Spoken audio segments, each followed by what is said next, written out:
Langsung saja pembahasannya, lanjutannya kemarin tentang keutamaan dan fadilah membaca Quran, baik yang mengajarkan maupun yang belajar. Jadi kemarin nyimak khutbah Jumat di Masjid Baitul Mukminin, dia mengutip juga hadis Nabi, khairukum man ta'allama al-Qur'ana wa 'allama. Jadi hidup di dunia ini kalau enggak mengajar, belajar. Cuma dua. Kalau enggak bisa ngajarin, ya belajar. Jadi misalnya kalau kita belum tahu, ya belajar. Kalau udah tahu, ngajar. Ya. Yang belum belajar Iqra 1, belajar Iqra 1, Iqra 2, Iqra 2. Tapi kalau udah tahu Iqra 1, Iqra 2, Iqra 3, ngajarin yang Iqra 1, Iqra 2 dan seterusnya. Masuk materi membaca Al-Qur'an dengan tartil. Allah Subhanahu wa ta'ala berfirman, "Auzid 'alaihi wa rattilil Qur'ana tartila." Quran surat 73 Muzammil ayat 4. Dan bacalah Al-Qur'an dengan tartil. Tartil di sini sesuai dengan tajwid. Makanya zaman dulu belajar Quran itu langsung tajwid, bukan tahsin. Arti tahsin memperbaiki bacaan yang salah. Kalau dulu tajwid langsung makhrijul huruf, sifatul huruf, nanti ada alif lam syamsiyah, alif lam qamariyah, mad tabi'i dan mad yang lain banyak. Nah, jadi sekarang tuh ada istilah tahsinul Quran, perbaikan dalam belajar Al-Quran, baik membacanya maupun memahaminya.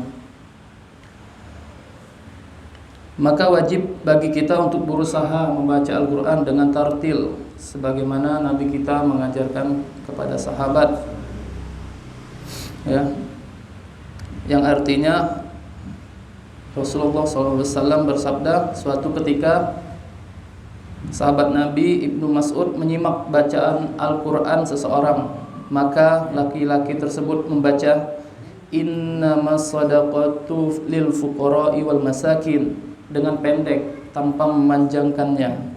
Quran surat At-Taubah ayat 60. Ibnu Mas'ud berkata, tidak demikian Rasulullah membacakannya seperti itu. Berarti bacaannya salah.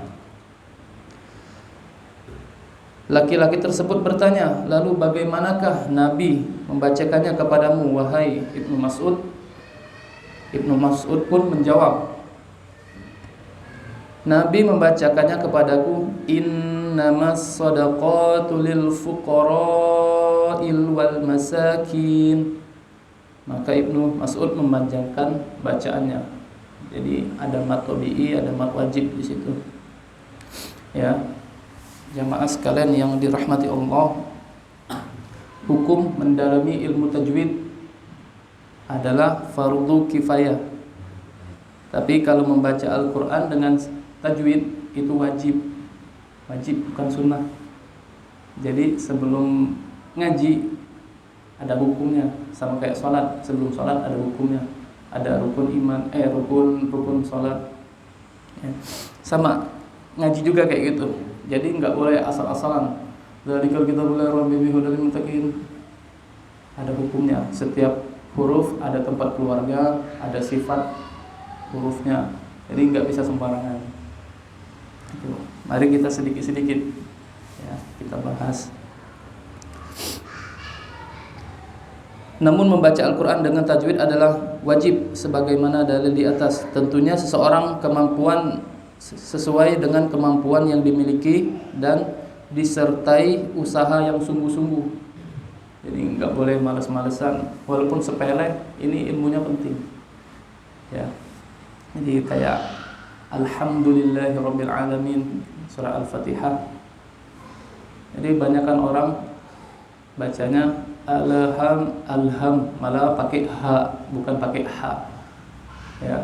Ini sedikit sepele sih, cuman penting karena salah huruf sudah merubah makna, sudah merubah arti. Kalau alhamdulillahirabbil alamin itu segala puji bagi Allah.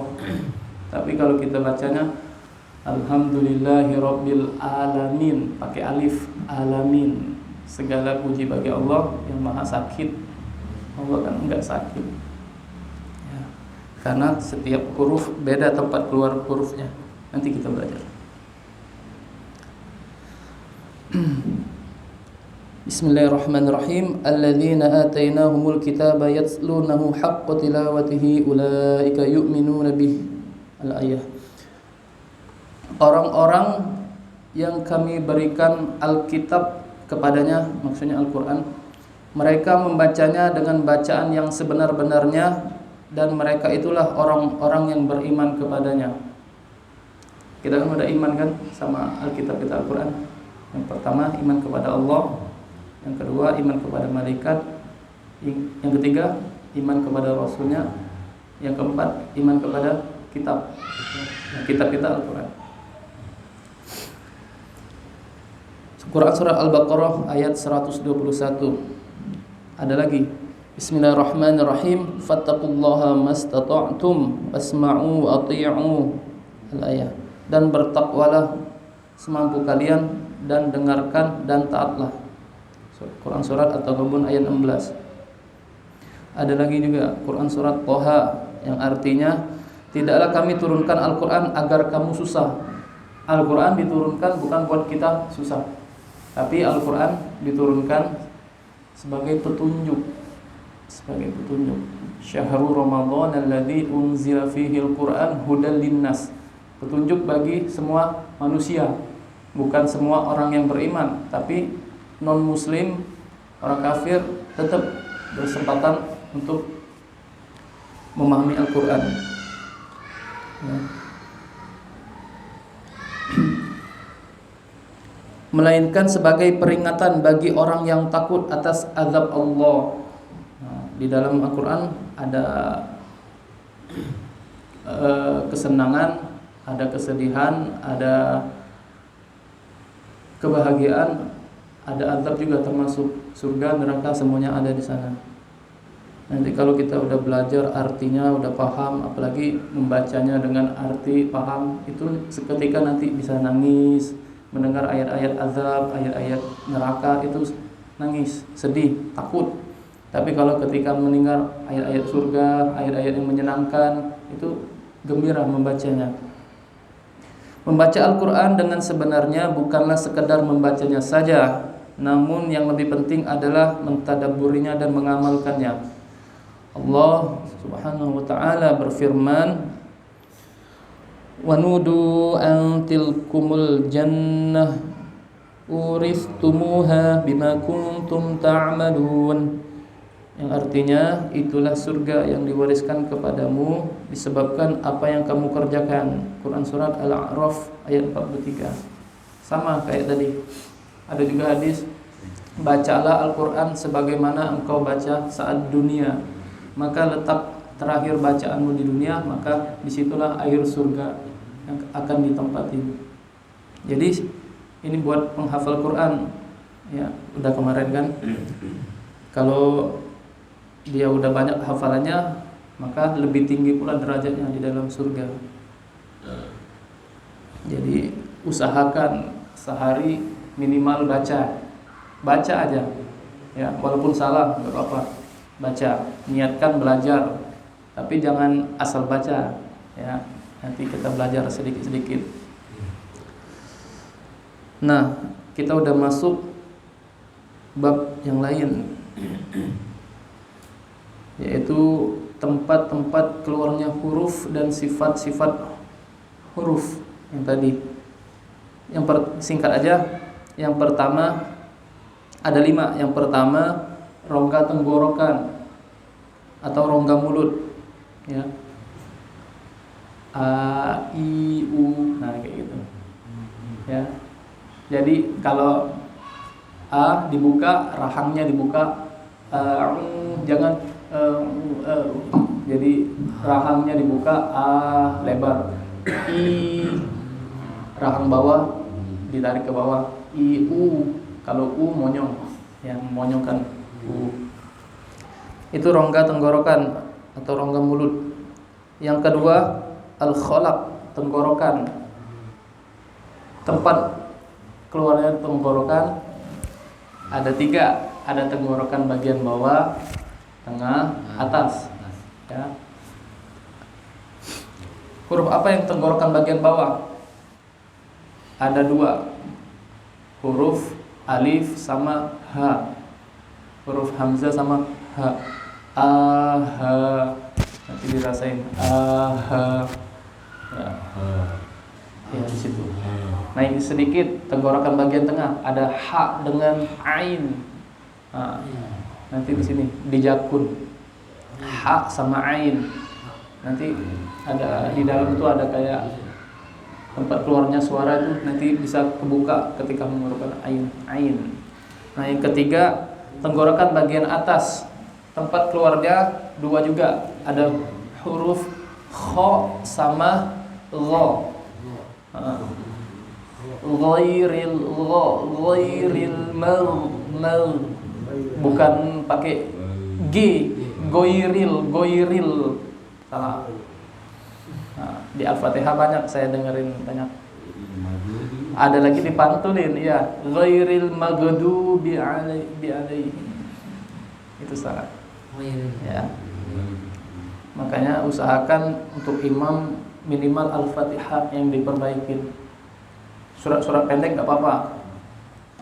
Ya, yang minimalnya Al-Fatihah. Karena udah rukun kan, udah masuk rukun Al-Fatihah. Jadi perbaikin. Baik, tenggorokan udah. Yang ketiga, lidah, al-lisan. Lidah banyak nanti pertemuan selanjutnya. Soalnya ada lidah ketemu gusi bagian atas, ada lidah di pertengahan digigit antara 2 gigi, ada lidah ketemu dengan gusi bagian bawah, di mana ada sa, ada sya, ada so. Nanti panjang sih, nanti sedikit-sedikit kita belajar, nggak bisa langsung semuanya. Saya belajar Al-Fatihah, surat Al-Fatihah 6 bulan baru diizinin ngajar. Jadi ketika saya kemarin kelirunya Ar-Rahmanir-Rahim, rohnya saya tebal banget, Ar-Rahmanir-Rahim, tipis saja yang benar, Ar-Rahmanir-Rahim. Jadi sedikit aja. Ya. Ada lagi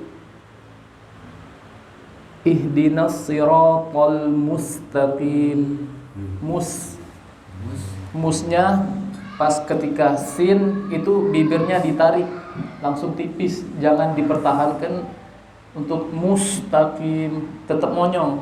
Kalau mus nanti ke huruf so, nanti mustaqim, harusnya mustaqim. Jadi ditarik dulu sinnya, mustaqim. Jangan dilanjutin mustaqim, nanti ke so tadi. Ya. Itu yang sepele tapi penting. Kemudian tempat keluarnya huruf ada di 2 bibir, asyafatain. 2 bibir. Di mana hurufnya itu ada ma, mim dan ba. Mim dan ba. Kalau bibir ini enggak ketemu, enggak bisa ngucapin mim dan ba. Yakin? Pasti ketemu bibir. Ya. Coba enggak ketemu bibirnya, enggak bisa ngucapin huruf mim dan ba. Ya. Dan fa, ada lagi fa. Fa, bibir atas ketemu. Coba fa. Salah. Gigi atas ketemu bibir bagian bawah. Fa, fa, bukan pa. Hayya 'alal falah. Pakai p, pakai fa. Hayya 'alal falah. Nanti lebih enak dengernya. Fa, iya. Yang terakhir rongga hidung, al-khayshum, dengung. Ini sebelum dengung gunnah. Nanti saya kirimin di grup sketsa rongga mulut kita, terus tempat keluarnya, nanti huruf-hurufnya ada. Ya, itu dulu aja yang bisa disampaikan. Mudah-mudahan bisa menambah sedikit ilmu untuk kita amalkan dan bisa dipahami dan bisa dipraktekkan dalam bacaan, dalam membaca Al-Quran. Mudah-mudahan ada manfaatnya. Ya, saya minta maaf kalau ada kata-kata yang salah. Mungkin jarang hadir di sini. Mohon ampuni dosa-dosa saya, kesalahan saya, dan kepada Allah saya mohon ampun. Wabillahi taufik wal hidayah. Assalamualaikum warahmatullahi wabarakatuh.